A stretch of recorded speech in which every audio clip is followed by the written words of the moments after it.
ஆக்டோபஸோட blood வந்து blue கலரில் இருக்கும். ஏன்னா காப்பர் பேஸ்டு ப்ரோட்டீன் கலந்துருக்கனால உங்களுக்கு ப்ளூ கலரில் இருக்குது. இதுக்கு 3 ஹார்ட் இருக்குது.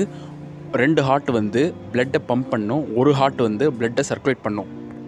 இது எதை சாப்பிடும் பார்த்தீங்கன்னா கிராப்ஸ், அப்புறம் சீ ஸ்டார்ஸ், அப்புறம் ஸ்மால் ஃபிஷ்ஷஸ், ஈவன் வந்து ஆக்டோபஸை கூட இது வந்து சாப்பிடும். ஆக்டோபஸ் வந்து 1 வருஷத்துலேருந்து 5 வருஷம் வரைக்கும் வாழும். இதோட ஐக்யூ வந்து 100. ஆக்டோபஸோட ஆர்மில் தான் அதோட மைண்ட் இருக்குது. மேல் ஆக்டோபஸ் ஒரு தடவை ரீப்ரொடக்டிவ், அதாவது மேட்டிங் பண்ணிருச்சுன்னா அது செத்துரும். ஃபீமேல் ஆக்டோபஸ் வந்து 4.5 வருஷம் அதோட முட்டைகளை பாதுகாக்கிறதுக்காண்டியே அது வந்து அதோட வாழ்நாளை வந்து செலவழிச்சிரும்.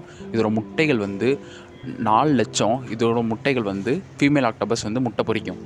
இதோட ஆர்ம் வந்து வெட்டினாலும் திரும்ப வளர்ந்துடும். ஆஸ்திரேலியன் ப்ளூ ரிங்கடு ஆக்டோபஸ் தான் 4லேருந்து 5 இன்ச்சஸ் வரைக்கும் இருக்கும். இது 26 அடல்ட் ஹியூமனை கொல்லக்கூடிய விஷம் உள்ளது. சப்ஸ்கிரைப் தி சேனல்.